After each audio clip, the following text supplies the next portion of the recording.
dan Allah Maha mengetahui segala sesuatu. Seberapa kenalkah anda dengan Nabi anda sendiri? Seberapa dalamkah pengetahuan anda mengenali Nabi anda? Jangan sahaja anda Islam, tetapi Nabi anda sendiri pun anda tak kenal. Kenapa kita perlu kenal siapa Nabi kita? Kerana kita akan perlu Nabi kita bila tibanya hari kiamat nanti. Sebab apa pada hari kiamat? Kerana pada masa tersebut hanya Nabi kita sahaja yang dapat memberi manfaat, iaitu syafaat kepada kita.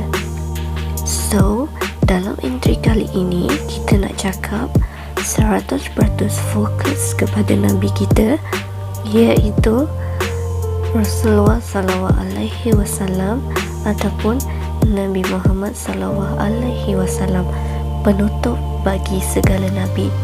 Dan kita ini adalah termasuk umat Nabi Muhammad, iaitu umat yang terakhir di dunia dan sebelum kiamat datang menjemput kita. Siapakah dia Rasulullah SAW? Nama penuh diberi Muhammad bin Abdullah. Baginda merupakan putera tunggal dari Abdullah bin Abdul Muttalib dan Aminah binti Wahab. Nabi Muhammad SAW juga merupakan keturunan daripada Nabi Ismail bin Ibrahim alaihissalam. Baginda dilahirkan pada hari Isnin 12 Rabiul Awal bersamaan dengan 20 April 571 Masihi di rumah Abi Talib, iaitu bapa saudaranya. Ayahnya Abdullah bin Abdul Muttalib wafat ketika Nabi Muhammad masih berada dalam kandungan ibunya. Setelah Nabi Muhammad dilahirkan ke dunia, dia telah dijaga dan disusukan oleh ibu kandungnya, iaitu Aminah, selama 3 hingga 7 hari. Pada zaman tersebut, ibu susuan merupakan adat dan kebiasaan orang Arab yang terkenal, di mana bayi-bayi diberi susu ibu lain kerana dipercayai bayi tersebut akan menjadi lebih sihat. Pada masa tersebut, tidak ramai orang yang mahu menyusukan Nabi Muhammad kerana upahnya tidak banyak. Apatah lagi, baginda merupakan anak yang tergolong dalam golongan anak-anak yatim. Selepas ibunya Aminah menyusukan Nabi Muhammad, Suwaibah menjadi orang pertama yang menyusukan Rasulullah SAW. Itu pun tidak lama, hanya sekejap sahaja. Pada masa tersebut juga telah berlaku kemarau panjang yang menyebabkan orang-orang susah untuk mendapat rezeki. Lalu keluarlah Halimah Al-Sa'diyah pergi mencari upah untuk menyusukan anak, walaupun air susunya pada ketika itu sudah pun kering kerana tiada minuman disebabkan kemarau. Halimah merupakan ibu susuan ketiga Nabi Muhammad. Walaupun susunya kering, dia tetap menyusukan Nabi Muhammad pada ketika itu. Dan pada masa dia menyusukan Nabi Muhammad, tiba-tiba air susunya cukup untuk menyusukan Nabi Muhammad, malah bertambah banyak. Bermula daripada itu, Halimah lah yang menjaga dan membesarkan Nabi Muhammad. Terdapat banyak keberkatan dan rezeki yang mereka perolehi apabila mereka menjaga dan menyusukan Nabi Muhammad. Tetapi setelah Nabi Muhammad berusia 2 tahun, baginda meminta untuk berhenti menyusu daripada Halimah. Bermakna apabila bayi berhenti menyusu, maka ia harus dihantar kembali kepada orang tuanya. Halimah berasa duka cita, maka dia berjumpa dengan ibu Rasulullah SAW, iaitu Aminah, dan memujuknya untuk tetap memberi kebenaran supaya Halimah masih dapat menjaga Rasulullah sallallahu alaihi wasallam. Maka dijagalah Rasulullah sallallahu alaihi wasallam oleh keluarga Halimah. Namun selepas 4 tahun Rasulullah sallallahu alaihi wasallam dikembalikan kepada ibunya semula kerana ada peristiwa mengejutkan yang berlaku sehingga menyebabkan Halimah cemas dan khawatir. Halimah melihat Rasulullah sallallahu alaihi wasallam didatangi malaikat yang membelah dada Rasulullah sallallahu alaihi wasallam dan mencuci hatinya menggunakan air Zam-Zam. Masya Allah, sungguh hebat Nabi kita ini. Ibu Nabi kemudiannya wafat pada waktu Rasulullah sallallahu alaihi wasallam masih berusia 4 tahun. Setelah kedua orang tuanya wafat, Rasulullah sallallahu alaihi wasallam telah dijaga oleh datuknya, iaitu Abdul Muttalib, sehingga umurnya mencecah selama 82 tahun. Selepas kewafatan datuknya, baginda dijaga oleh bapa saudaranya Abu Talib dan Fatimah binti Asad, iaitu isteri kepada Abu Talib. Baginda mempunyai sifat-sifat yang sangat mulia, iaitu yang pertama, sifat sidik, jujur. Yang kedua, sifat amanah, boleh dipercayai. Yang ketiga, sifat fatonah, iaitu cerdas. Dan yang keempat, sifat tabligh, iaitu ikhlas menyampaikan. Diriwayatkan daripada Abu Hurairah bersabda, wajah Rasulullah SAW itu bersinar-sinar seolah-olah dibuat daripada perak. Bahkan keringat baginda itu berbau wangi mengalahkan bau minyak wangi. Sahabatnya Ummu Sulaim bahkan mengumpulkan keringat Rasulullah semasa baginda sedang tidur dan mencampurkannya dengan minyak wangi. Bayangkan sampai sebegitu dahsyatnya dan harumnya keringat Nabi kita. Subhanallah. Nabi Muhammad juga memiliki suara yang sangat kuat hinggakan baginda tidak perlu menggunakan apa-apa alat bantuan suara untuk memberi ceramah kepada lebih 124,000 jemaah haji, tetapi suaranya tetap jelas diperdengarkan. Pada usia 25 tahun, Nabi Muhammad berkahwin dengan Khadijah binti Khuwailid. Khadijah merupakan janda yang berusia 40 tahun dan yang pertama memeluk Islam. Perkahwinannya bertahan selama 24 tahun sehingga akhirnya Khadijah meninggal dunia. Mereka dikurniakan 6 orang anak, dan pada suatu malam di tahun 610 Masihi, saat baginda sedang berbaring di Gua Hira, malaikat Jibril mendatanginya dan menurunkan wahyu pertama kepadanya.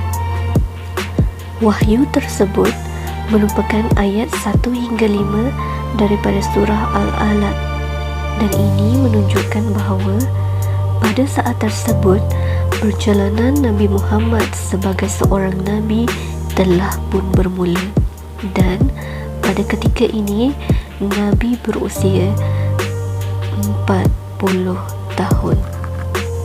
Baginda merupakan pemimpin Islam yang tersohor dan berwibawa. Rasulullah juga menghancurkan 360 buah berhala yang ada di sekitar Kaabah, termasuk yang bernama Lata, Uzza dan Hubal, dengan hanya menggunakan tongkatnya. Allah Subhanahu wa taala mengurniakan lebih kurang 50 mukjizat kepada Nabi Muhammad, termasuklah mukjizat Al-Quran. Nabi kita ini juga sering melaksanakan solat hingga kedua mata dan kakinya bengkak. Walaupun baginda telah dijanjikan syurga, tetapi tidak pernah beliau sombong akan perkara tersebut, malah mensyukurinya dengan melakukan semua yang disyariatkan dalam agama Islam. Baginda juga memiliki kebiasaan bersiwak, iaitu memberus gigi pada setiap malam.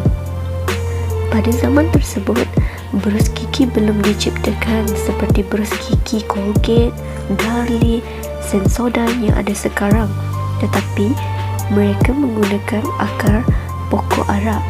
Diriwayatkan daripada Abdullah bin Mas'ud radhiyallahu berkata, "Aku telah membutuhkan untuk Rasulullah sallallahu alaihi wasallam alat menggosok gigi daripada akar pokok arak." Apabila baginda tidur, Rasulullah mengambil wuduk dan berbaring mengiring ke arah kanan. Dalilnya dapat kita lihat di dalam hadis riwayat Bukhari, Muslim dan Abu Daud yang mengatakan bahawa jika kamu mendatangi tempat pembaringanmu, maka berwuduklah seperti mana wudukmu untuk melakukan solat. Kemudian baringlah kamu di atas lambung kamu di sebelah kanan. Selain daripada itu, baginda juga tidak pernah makan seorang diri dan sentiasa berkongsi berbagi makanan dengan yang lain. Tidak pernah baginda makan secara berlebihan dan hanya makan dalam kadar yang sederhana.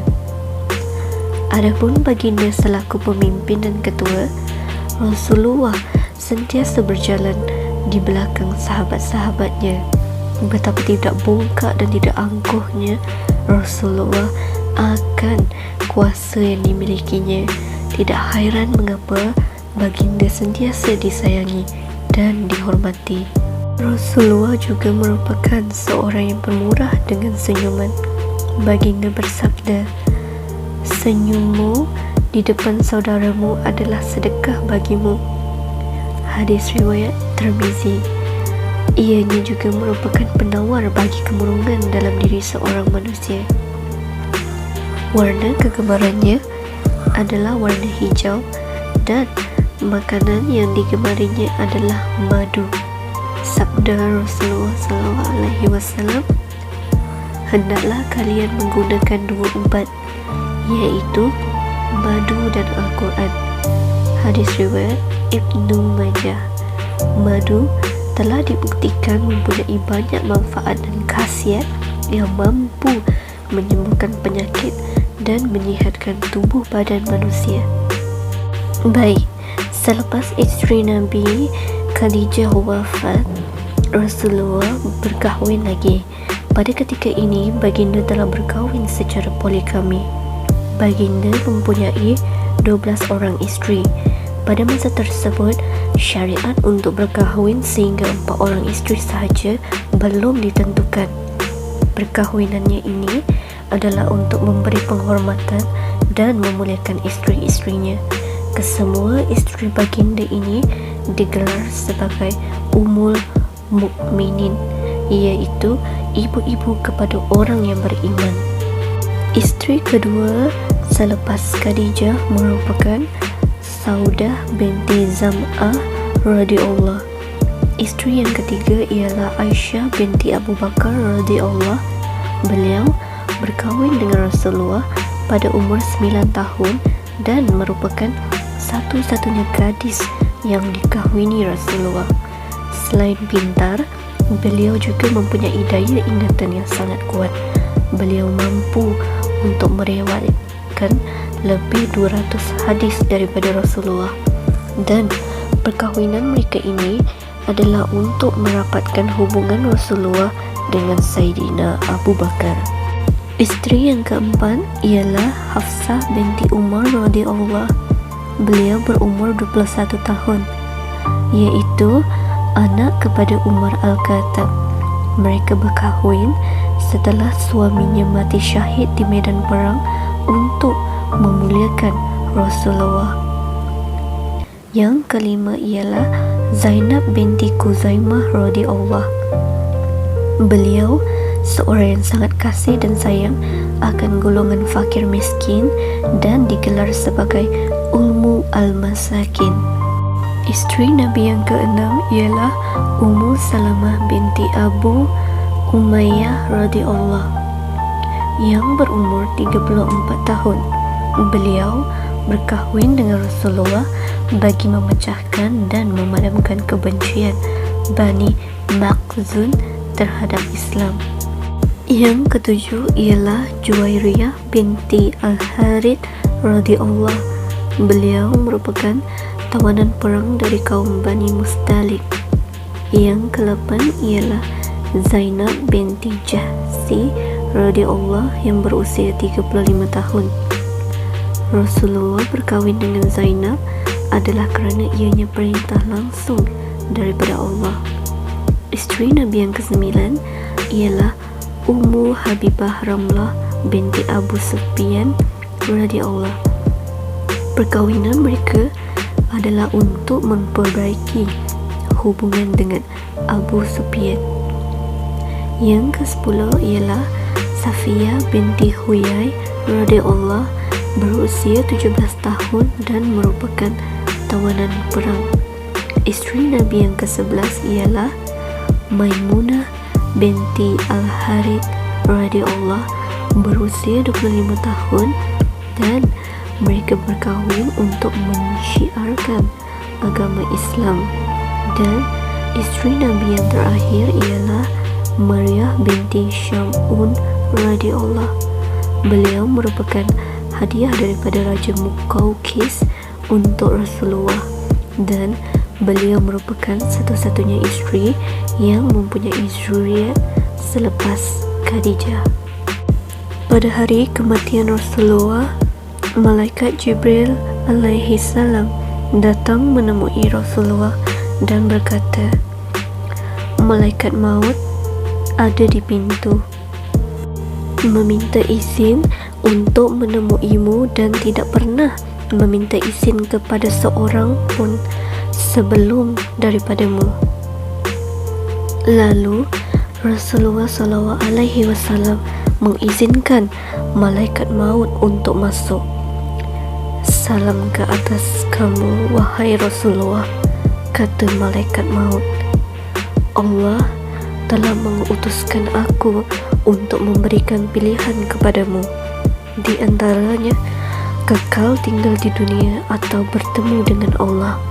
Akan tetapi Rasulullah SAW memilih untuk bertemu dengan Allah Subhanahu Wa Taala.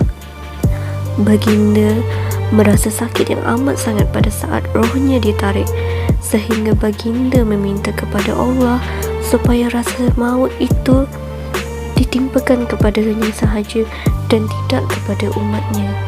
Pada saat dia merasakan akan sakit kematian itu, maka berpalinglah Malaikat Jibril daripada Rasulullah sehinggakan Rasulullah bertanya, "Wahai Jibril, jijikkah engkau melihat aku?" Kata Jibril, "Tidak. Siapakah yang sanggup untuk melihat Rasul Allah dicabut nyawanya?" Subhanallah. Betapa mulianya dan betapa pedulinya Nabi Muhammad terhadap umatnya, sampaikan saat-saat terakhirnya masih mengingat kita. Bahkan baginda pernah menangis kerana merindukan kita umatnya. Rasulullah pernah berkata bahawa dia merindukan saudara-saudaranya. Kata sahabat, "Apakah maksud engkau berkata demikian, wahai Rasulullah? Bukankah kami ini saudara-saudaramu?" Jawab Rasulullah, "Tidak, kamu adalah sahabat-sahabatku, tetapi bukan saudara-saudaraku." "Kami juga saudaramu," kata sahabat. Kemudian Rasulullah menjawab, Saudara-saudaraku adalah mereka yang belum pernah melihatku, tetapi mereka beriman kepadaku dan mereka mencintaiku melebihi anak dan orang tua mereka. Mereka itu adalah saudara-saudaraku dan mereka bersama denganku. Beruntunglah mereka yang melihatku dan beriman kepadaku, dan beruntung juga mereka yang beriman kepadaku sedangkan mereka tidak pernah melihatku. Masya Allah, tiada Nabi yang pernah aku cintai lebih daripada Nabi Muhammad, ya Allah. Allahumma salli ala Sayyidina Muhammad. Semoga Rasulullah mengenal kita yang sentiasa mengingat dan berselawat kepadanya. Amin amin ya rabbal alamin ya Allah.